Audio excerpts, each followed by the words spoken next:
Economics अर्थ channel पर आप सभी का एक बार फिर स्वागत है। आज एक नए वीडियो के साथ हम आपके समक्ष प्रस्तुत हैं। इस व्याख्यान के अंतर्गत हम एक आधिकारिक प्रतियोगिता मोनोपोलिस्टिक कंपटीशन के अंतर्गत मूल्य निर्धारण की समस्या का अध्ययन करेंगे। इसके पहले हमने एक वीडियो और डाला है जिसमें हमने अपूर्ण प्रतियोगिता के विभिन्न बाज़ारों के बारे में बताया है। और जैसा कि हम जानते हैं कि अपूर्ण प्रतियोगिता के अंतर्गत द्वयाधिकार डुओपोली, अल्पाधिकार ओलिगोपोली और मोनोपोलिस्टिक कंपटीशन एकाधिकारिक प्रतियोगिता, तीन बाज़ारों का हम मुख्यतः अध्ययन करते हैं जब हम विक्रेताओं की दृष्टि से इस पर विचार करते हैं। तो आप इस वीडियो को, जो एकाधिकारिक प्रतियोगिता पर आधारित है, जिसमें एकाधिकारिक प्रतियोगिता के विभिन्न रूपों का वर्णन है, उसे आप वहाँ से पढ़ सकते हैं। आज हम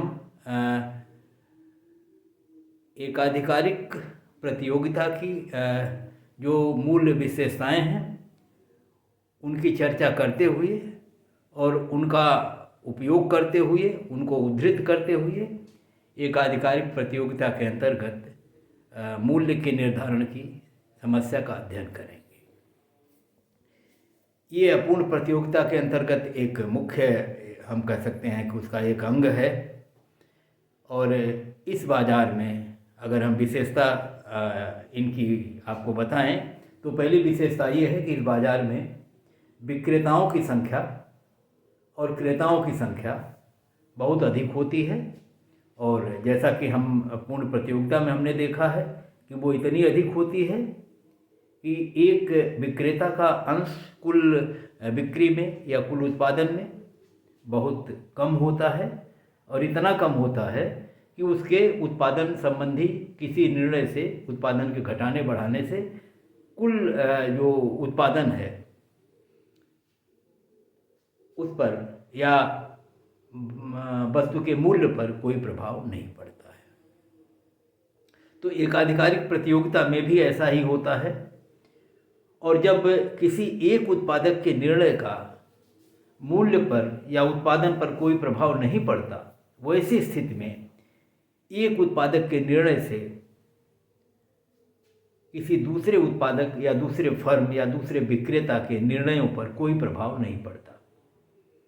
और इसलिए इन असंख्य फर्मों या जो बहुत बड़ी संख्या में जो उत्पादक या विक्रेता या फर्में हैं, वे इंडिविजुअल या वैयक्तिक तौर पर जो निर्णय लेती हैं, उस निर्णय का कोई दूसरा जो दूसरी फर्म है या दूसरे विक्रेता उत्पादक हैं, वो उनकी उपेक्षा करते हैं, उस पर ध्यान नहीं देते हैं और वो स्वतंत्र रूप से अपने निर्णय लेते हैं।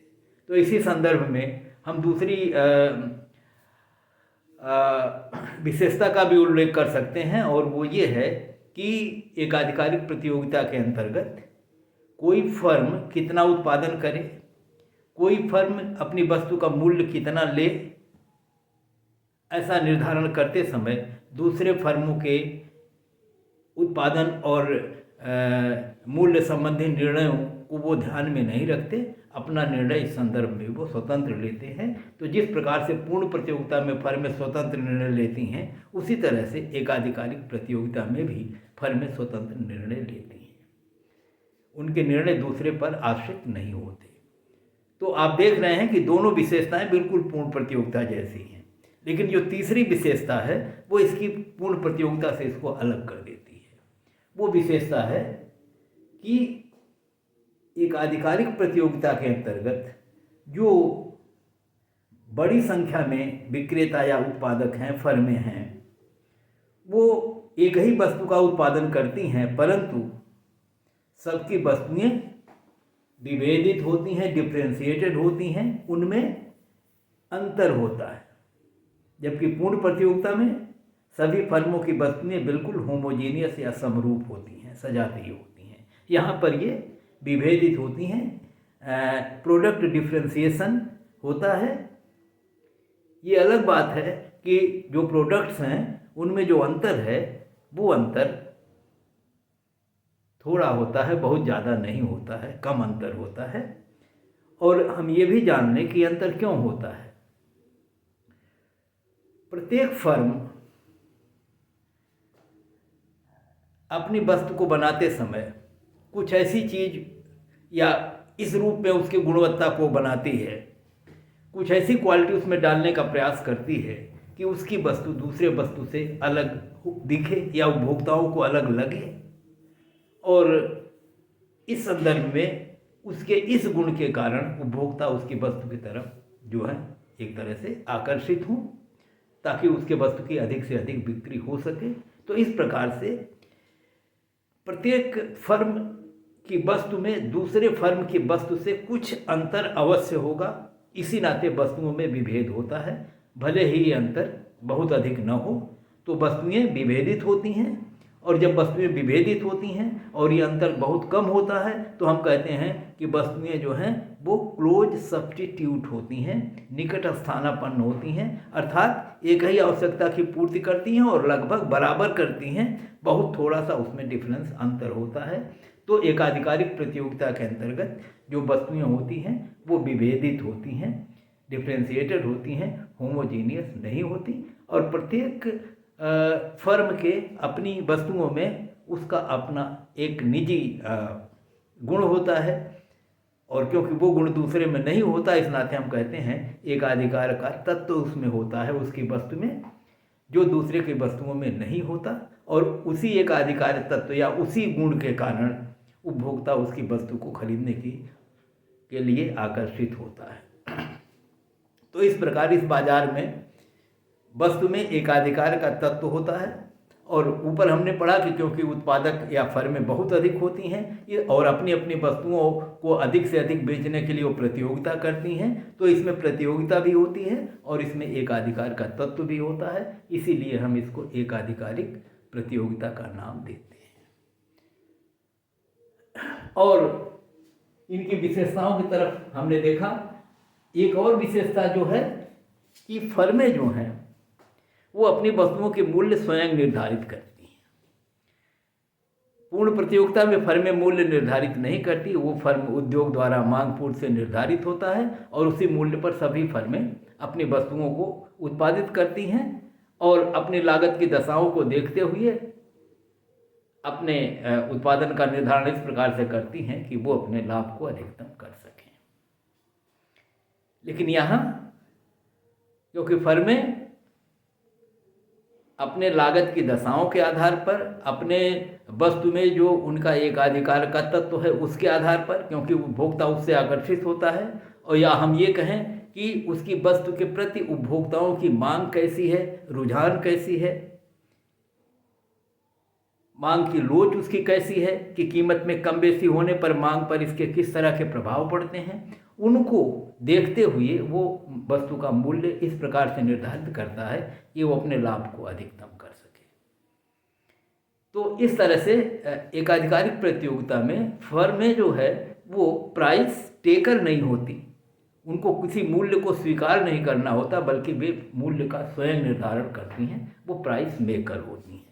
और यहीं एक और बात बता दें कि पूर्ण प्रतियोगिता में जिस तरह से दीर्घकालीन स्थितियों में फर्में, नई फर्में प्रवेश कर सकती हैं और बहिर्गमन कर सकती हैं, हानि होने पर उद्योग छोड़ देंगी, और अगर किसी असामान्य लाभ की स्थितियां हो रही हैं बाज़ारों में तो वो नए लोग उस उद्योग क्षेत्र में प्रवेश कर जाएंगे। और इसी को हम कहते हैं कि नई फर्मों की एंट्री और नई फर्मों के एग्जिट, उनके प्रवेश और उनके बहिर्गमन संभव होते हैं, स्वतंत्र होते हैं, कोई रुकावट किसी तरह की बाधा नहीं होती। और जैसा कि हम जानते हैं कि यही एकाधिकार की स्थिति में ऐसी बाधाएं होती हैं। वहीं जो अपूर्ण प्रतियोगिता की दूसरी स्थितियां हैं जिनको हम ओलिगोपोली कहते हैं, अल्पाधिकार कहते हैं, जिनको हम डुओपोली कहते हैं, वहाँ पर एंट्री और एग्जिट की बाधाएं होती हैं और कई बार उन बाधाओं का आज यहाँ उल्लेख नहीं कर रहे हैं हम। टेक्निकल बाधाएं हो सकती हैं, वित्त का अभाव हो सकता है, भारी पूंजी लगती है, वो लोग न लगा पाते हों, तो इन तमाम स्थितियों में वहाँ एंट्री नहीं कर पाते लोग और उनकी संख्या सीमित रह जाती है। लेकिन एक आधिकारिक प्रतियोगिता में ये एंट्री स्वतंत्र होती है, इस पर किसी तरह की बाधा नहीं होती। जब कोई चाहे तब प्रवेश कर सकता है, जब चाहे तब वो उद्योग छोड़ के बाहर जा सकता है। और इसी प्रकार से हमने कहा कि क्योंकि सबकी वस्तुओं की लागतों में अंतर होता है, उनकी गुणवत्ता में थोड़ा बहुत अंतर होता है, और इसलिए जो मूल्य होते हैं वस्तु के उनमें भी थोड़ा बहुत डिफरेंस होता है। वस्तुओं के एक मूल्य नहीं होते जैसा कि पूर्ण प्रतियोगिता में होता है, और इस तरह से मूल्य में भी अंतर होता है। भले ही ये अंतर नॉमिनल हो, बहुत कम हो, लेकिन अंतर होता है। और लागत और मांग की दशाओं में भी विभिन्न फर्मों में अंतर होता है, ये तो स्पष्ट ही है। लागत की दशाओं में हर स्थिति में विभिन्न फर्मों में अंतर होता है, और मांग की दशाओं में अंतर इसलिए होता है क्योंकि सबकी वस्तुओं में उनके अपने अपने अलग गुण हैं, और उन गुणों से वो प्रभावित होते हैं उपभोक्ता। तो जिस किसी के भी गुण से जैसा भी हो और जिस प्रकार से वो प्रभावित होंगे, तो सबके अलग अलग स्थितियां होंगी और सबके अलग अलग मांग की दशाएं होंगी, सबकी अलग अलग मांग की लोचें होंगी। तो इस परिप्रेक्ष्य में, मतलब इस एक आधिकारिक प्रतियोगिता की ये जो विशेषताएं हैं, इन सबको ध्यान में रखते हुए अब हम एक आधिकारिक प्रतियोगिता में मूल्य निर्धारण की समस्या पर विचार कर सकते हैं। यहाँ पर हमें ये ध्यान रहे कि ये मूल्य निर्धारण किसी एक फर्म का है। हम जानते हैं कि एक आधिकारिक प्रतियोगिता में असंख्य फर्में हैं और सबकी वस्तुएं बिल्कुल एक जैसी नहीं हैं, सबकी लागत की दशाएं एक जैसी नहीं हैं, सबकी मांग की दशाएं एक जैसी नहीं हैं। इस नाते सभी की वस्तुओं के एक मूल्य निर्धारित कर पाना बड़ा कठिन होता है, और ऐसा संभव भी नहीं है।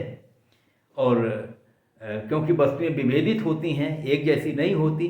जब एक जैसी होती हैं तो सबको एक में जोड़ सकते हैं हम, और तब कहते हैं इसे उद्योग। लेकिन जब हम जोड़ नहीं सकते और वस्तुएं विभेदित होती हैं, और अगर मान लें कि एक ही जैसी हैं तो जोड़ी जा सकती हैं, लेकिन वो शुद्धता नहीं होगी क्योंकि ये विभेदित होती हैं। तो ऐसी स्थिति में यहाँ पर हम इस वीडियो में किसी एक फर्म के मूल्य निर्धारण और उसकी मांग और की स्थितियों और लागत की दशाओं के आधार पर उसके लाभ और हानि का अध्ययन करेंगे। जो समूह है, या जो इसे उद्योग आप कह सकते हैं, जिसमें सारे उत्पादकों के वस्तुओं के एक मूल्य निर्धारित हो या समग्र मांग समग्र पूर्ति का अध्ययन करें, वो विश्लेषण इस वीडियो में नहीं है। तो एक आधिकारिक प्रतियोगिता में जब हम मूल्य निर्धारण की बात करते हैं तो सामान्य तौर पर यही आशय होता है कि किसी फर्म के उत्पादित जो वस्तु है उसके मूल्य का और उसके द्वारा बेची जाने वाली मात्रा का निर्धारण कैसे किया जाता है। तो उस स्थिति में हम दो भागों में इस अध्ययन को बांट सकते हैं। वैसे ही जैसे अल्पाधिकार, जैसे एकाधिकार और पूर्ण प्रतियोगिता में फर्म के संतुलन के संदर्भ में हमने देखा है, दोनों के संदर्भ में वीडियो इसी चैनल पर पड़े हुए हैं, आप वहाँ से इसे देख सकते हैं। और अगर उसको देख लेंगे तो इसको समझने में और आसानी हो जाएगी, और सबके अंतर भी आपको स्पष्ट हो जाएंगे। और आपको पता है कि परीक्षाओं में जो प्रश्न आते हैं और सामान्य तौर पर जो ऑब्जेक्टिव क्वेश्चंस आते हैं, उसमें इस तरह के तुलनात्मक अध्ययन होते हैं, और इनके मांग वक्रों में, इनके लागत के वक्रों में, इनके संतुलन की दशाओं में, इनके इन समस्त जो विशेषताएं हैं उनके बीच अंतर आपसे पूछता है, और बहुत बारीक अंतर पूछता है। हम सर्वत्र उल्लेख करते चलेंगे उसका। तो इसलिए आपको सबका अध्ययन करना चाहिए और सबका कंपैरिजन करना चाहिए, ताकि किसी तरह का कोई भ्रम न रह जाए और आप स्पष्टता से अपने उत्तर दे सकें और बातों को अच्छी तरह से समझ सकें। तो दो भागों में जब हम बांटेंगे तो एक अल्पकालीन स्थिति होगी, एक दीर्घकालीन स्थिति होगी। तो अगर हम अल्पकालीन स्थिति से प्रारंभ करें, अब तक हम कितनी बार बता चुके हैं, अल्पकाल का मतलब होता है उतना समय जिसमें केवल परिवर्तनीय पूंजी को ही परिवर्तित किया जा सकता है, स्थिर पूंजी को परिवर्तित नहीं किया जा सकता, और दीर्घकाल में दोनों पूंजी को परिवर्तित किया जा सकता है, जितना चाहें उतना। तो अल्पकालीन स्थिति में जो होगा उसमें हम स्थिर पूंजी में परिवर्तन करने की स्थिति में नहीं होते। तो एक विश्लेषण मैं शुरू करूं कि अगर मैं आपसे ये कहूं कि उत्पादन में दो तरह की पूंजी लगती है, और एक स्थिर एक परिवर्तनीय, और ऐसी स्थिति में अगर उत्पादक अपना निर्णय बदले, उत्पादन को घटाने बढ़ाने का प्रयास करे, तो केवल परिवर्तनीय पूंजी को ही बदल सकता है, कच्चे माल को, श्रम को, इस तरह से उसमें लगे हुए प्लांट और मशीनरी को, भूमि और संयंत्र को वो परिवर्तित नहीं कर सकता, समय इतना कम होता है। और वैसी स्थिति में अगर किन्हीं कारणों से उत्पादक को हानि हो रही हो, वैसी स्थिति में अगर वो चाहे कि अपना उत्पादन बंद कर दे, उत्पादन घटा दे, तो वैसी स्थिति में जो लागत स्थिर पूंजी में लगी हुई है उसको निकाला नहीं जा सकता, और जब स्थिर पूंजी में जो लागत लगी हुई है वो निकाला नहीं जा सकता, तो अगर वो उत्पादन बंद कर देगा तब वो उतनी लागत तब भी फंसी रहेगी और उत्पादन शून्य होगा, आय शून्य होगी। तो ऐसी स्थिति में अगर उत्पादक कोई अल्पकाल में अपना उत्पादन बंद करता है तो उसको हानि उतनी होगी जितनी उसकी कुल स्थिर पूंजी है। और जब हम उत्पादन कर रहे होते हैं तब इसको हम औसत परिवर्तन स्थिर लागत से वस्तु की मात्रा का गुणन करके पता कर लेते हैं कि कुल स्थिर पूंजी कितनी है, तो ये हानि होगी। और अगर उत्पादन करें हानि की स्थिति में, और कुछ वस्तु बनाए और उसको बेचे, और बेचने से जो आय मिले वो जितनी परिवर्तनीय पूंजी उसने लगाई है उससे ज़्यादा मिल जाए, तो जितनी परिवर्तनीय लगाई अगर उससे जितना भी ज़्यादा मिलेगा वो उनके जो कुल स्थिर पूंजी का जो हानि हो रही थी उसमें से उतनी घट जाएगी हानि, और इसका मतलब है कि उत्पादन करने पर हानि उसकी कम हो जाएगी, और उत्पादन न करने पर हानि ज़्यादा हो रही थी। इसीलिए हानि की स्थिति में भी अल्पकाल में फर्में उत्पादन करती हैं, एकाधिकार में भी, पूर्ण प्रतियोगिता में भी, और यहाँ भी करेंगी। तो हम यहाँ इसलिए बताए कि हमें स्थिर लागत और परिवर्तनीय लागत को ध्यान में रखना होगा जब हम ये विश्लेषण करेंगे, क्योंकि जब लाभ होता है तब तो सदैव कुल स्थिर लागत और कुल परिवर्तनीय लागत के योग की तुलना में आय अधिक होती है, और ऐसी स्थिति में जब कुल स्थिर लागत से अधिक हमारी आय है तो ये देखने का कोई प्रश्न ही नहीं उठता कि औसत कुल स्थिर लागत कितनी है, क्योंकि कुल स्थिर लागत और कुल परिवर्तनीय लागत या कुल लागत की तुलना में आय अधिक होती है। लेकिन जब हानि होती है तब ये देखने की जरूरत पड़ती है। इस नाते जब हम लाभ वाले वक्र बनाते हैं तो सामान्य तौर उसमें स्थिर पूंजी की स्थिति को दिखाते नहीं हैं, लेकिन जब हानि बताएंगे, हानि की स्थिति होगी, तो वहाँ पर हम स्थिर लागत की दशा को भी प्रदर्शित करेंगे और ये देखने का प्रयास करेंगे कि जो उसे आय मिल रही है क्या कुल स्थिर लागत से ज़्यादा है। अगर ज़्यादा है तो हानि की स्थिति में भी उत्पादन करना उसके लिए उत्पादन न करने की तुलना में बेहतर होगा। ये हमने आपको एक पहले से इंडिकेशन संकेत दिया है, और तब हानि की स्थिति को समझने में हमें ज़्यादा आसानी होगी। तो आए हम देखें, हम आपको बता दें कि हानि की अल्पकाल में उत्पादक को हानि भी हो सकती है और लाभ भी हो सकता है, और जिस लाभ को हम लोग असामान्य लाभ कहते हैं, एबनॉर्मल प्रॉफिट कहते हैं। और एबनॉर्मल प्रॉफिट तब होता है जब कुल लागत की तुलना में कुल आय अधिक होती है।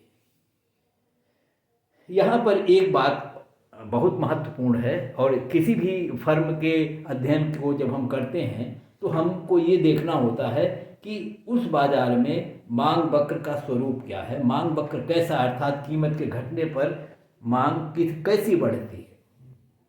यहाँ हम आपको बता दें कि यहाँ पर बहुत अधिक उत्पादक होते हैं।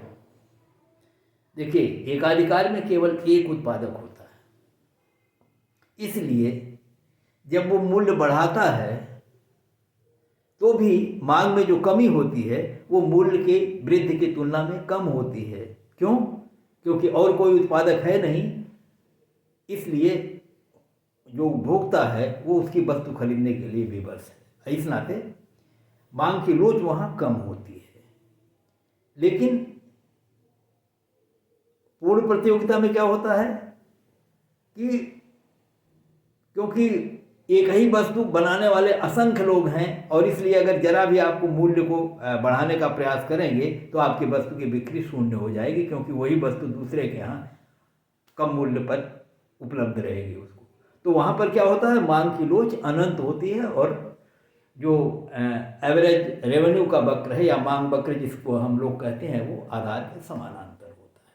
मांग की लोच अनंत होती है। लेकिन एक आधिकारिक प्रतियोगिता में ये मांग की लोच अनंत नहीं हो सकती, क्योंकि सबकी वस्तुएं अलग अलग हैं।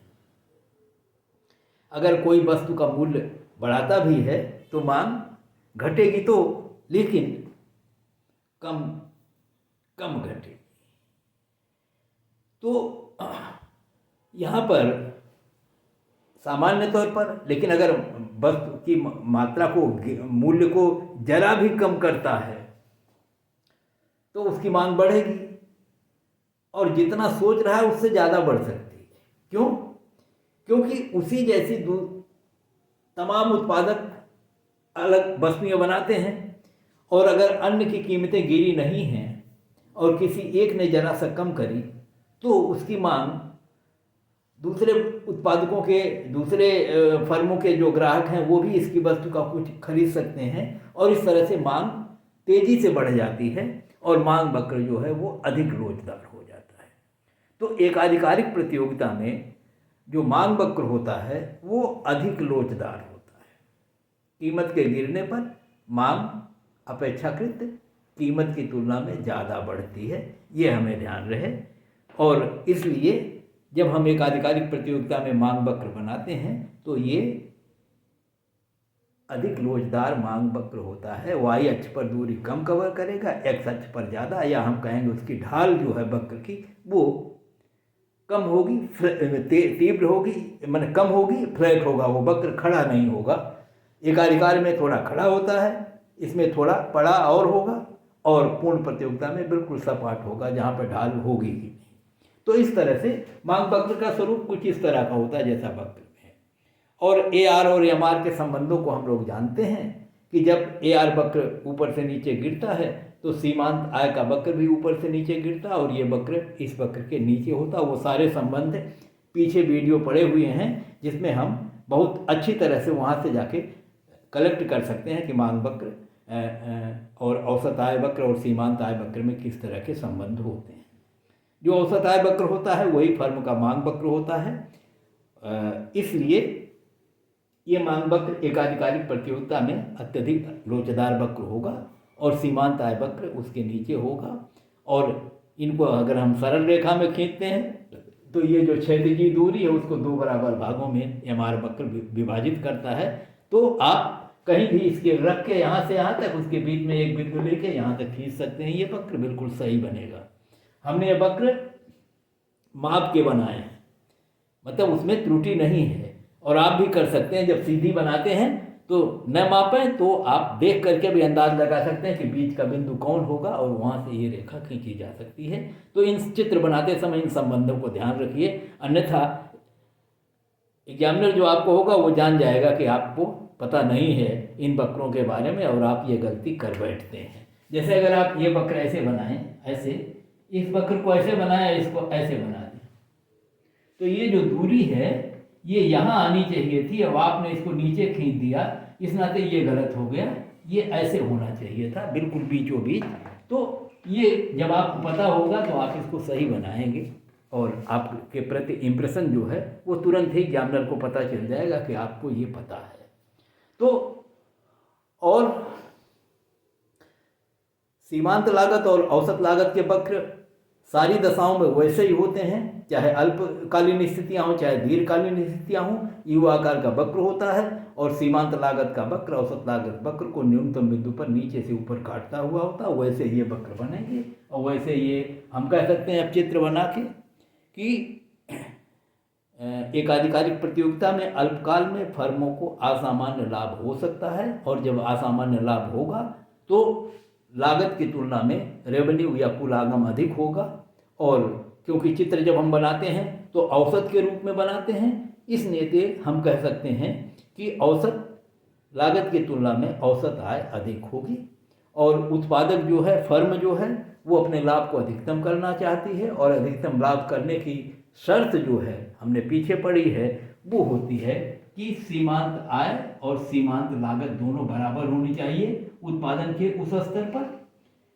और जब ऐसा होता है तो फर्म का लाभ अधिकतम होता है, अगर हानि हो रही तो हानि न्यूनतम होती है, और यही फर्म का उद्देश्य होता है। यही एक अधिकार में भी होगा, यही फर्म पूर्ण प्रतियोगिता में भी होगा, यही अपूर्ण प्रतियोगिता में भी होगा। और इस प्रकार से केवल मांग वक्र में थोड़ा सा डिफरेंस आया है, लागत की दशाएं ज्यों की त्यों वैसे ही होंगी, और जहाँ पर सीमांत लागत और सीमांत आय बराबर होगी वो उत्पादन वो करेगा, और उस उत्पादन पर जितना मूल्य बाजार में क्रेता देने के लिए तैयार होंगे उतने मूल्य पर वो अपनी वस्तुएं बेचेगा। वहाँ बताया गया कि वो प्राइस मेकर होता है, मूल्य निर्धारित करता है। तो मूल्य निर्धारित करते समय वो अपनी लागत वक्रों के माध्यम से मूल्य को एडजस्ट कर सकता है। लागत की जो उसकी दशाएं हैं उसमें वो परिवर्तन करके अपनी लागत को घटा बढ़ा सकता है, और वैसी स्थिति में वो कीमत को अपने अनुरूप निर्धारित कर सकता है। यद्यपि कीमतें मूलतः तो जो उपभोक्ता देता है वो मिलती है, लेकिन सीमांत आय और सीमांत लागत वक्रों की जो बराबरी की स्थिति है उसमें फर्म अपने हिसाब से लागत वक्रों को परिवर्तित करके ये निर्धारण कर सकती है। तो ऐसी स्थिति में आप देखेंगे कि अगर हम कहें कि ये चित्र है और इस चित्र में फर्म का ये औसत लागत वक्र AR है, यही मांग वक्र होता है, उससे संबंधित सीमांत आय का वक्र ये है, उसकी सीमांत लागत का अल्पकालीन वक्र SMC है, और औसत लागत का वक्र ये है। देखिए दो औसत लागत वक्र के न्यूनतम बिंदु पर ये नीचे से काटता हुआ जा रहा है, ये संबंध इनके।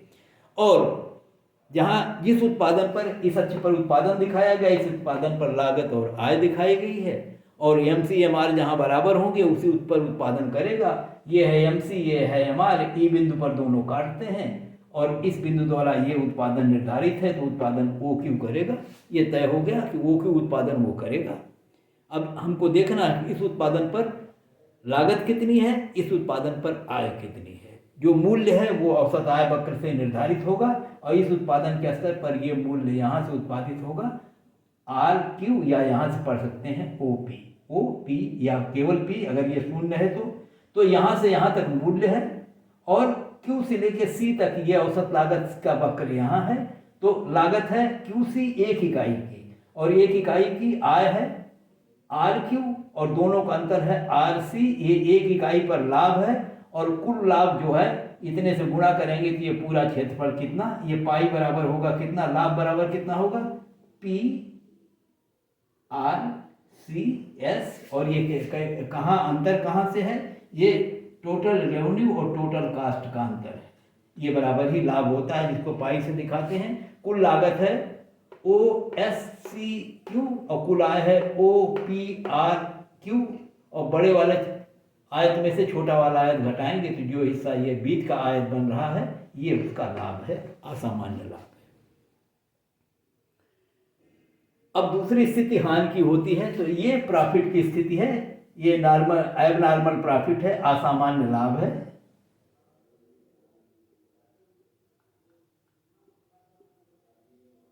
और ये लॉस की स्थिति है।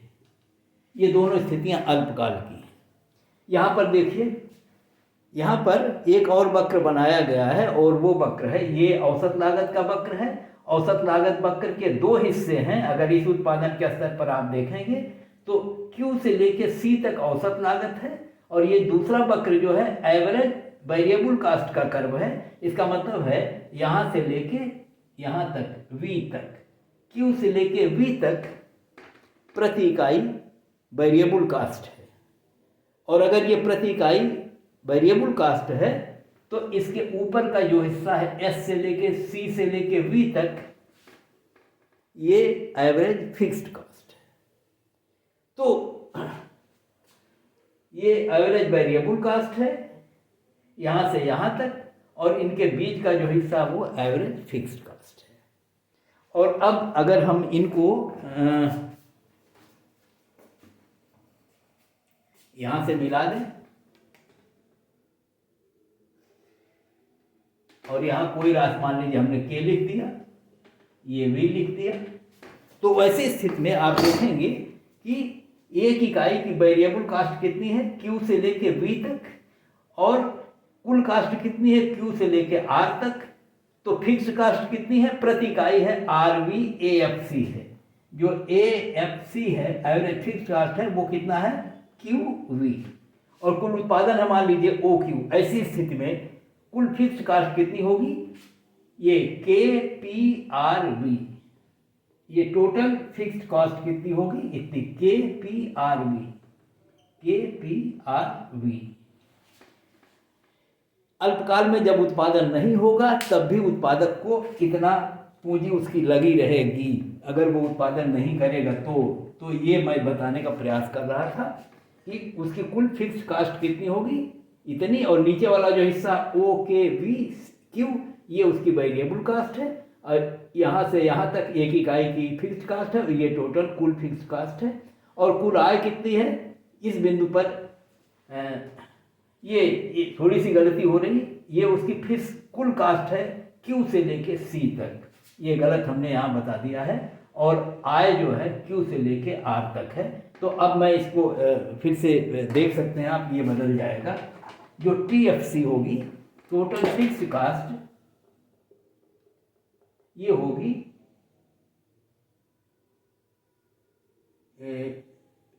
यहाँ से, अगर यहाँ से करें वी सी एस के, या यहाँ से करें एस सी वी के, एस सी वी के, ये जान लीजिए यहाँ से चलेंगे एक राउंड ऐसे जाएंगे, यहाँ से यहाँ, यहाँ से यहाँ ऐसे नहीं जाएंगे, एस सी वी के। और नीचे वाली जो है वो वेरिएबल कास्ट है, टोटल वेरिएबल कास्ट कितनी है ओ के वी क्यू, ये स्थिति है। ये ध्यान रहेगा हमको। टोटल कास्ट मतलब मैं फिर एक बार आपको दोहरा दूं कि इस चित्र में जैसे यहाँ था वैसे ए आर कर्व है, वैसे एम आर कर्व है, ये औसत लागत का वक्र है, ये एस एम सी सीमांत लागत का वक्र है, ए बी सी जो है एवरेज वेरिएबल कास्ट का कर्व है, जो इस औसत एसी एवरेज कास्ट को दो भागों में विभाजित कर देता है। क्यू से लेके वी तक वेरिएबल कास्ट है परिवर्तनीय लागत, और वी से लेके सी तक जो है वो स्थिर लागत है एक इकाई की। और जब कुल निकालेंगे तो ओ क्यू से गुणा करेंगे, तो ये मैंने बता दिया कि कुल स्थिर लागत है इस परिवर्तनीय है ओ के वी क्यू, और कुल स्थिर है के एस सी वी, और दोनों को मिलाते हैं तो कुल कास्ट इतनी आ जाती है।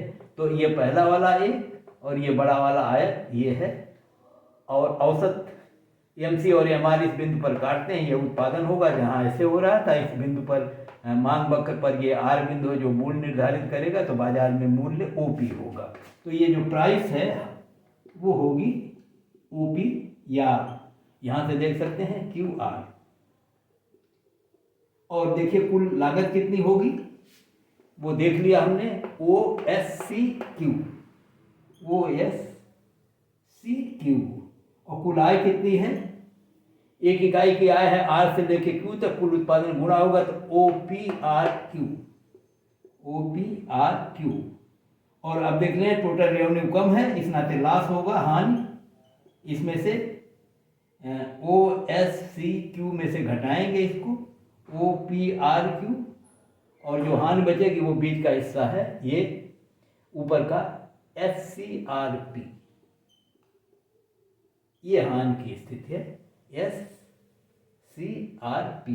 यहाँ तक आय है और कुल लागत यहाँ तक है। ये हानि तब होगी जब उत्पादन करेगा, और ऐसी स्थिति में जब यहाँ पर ध्यान रखिए एबीसी जो है एवरेज वेरिएबल कास्ट है, ये लेस देन प्राइस है, और ये प्राइस है क्यू आर।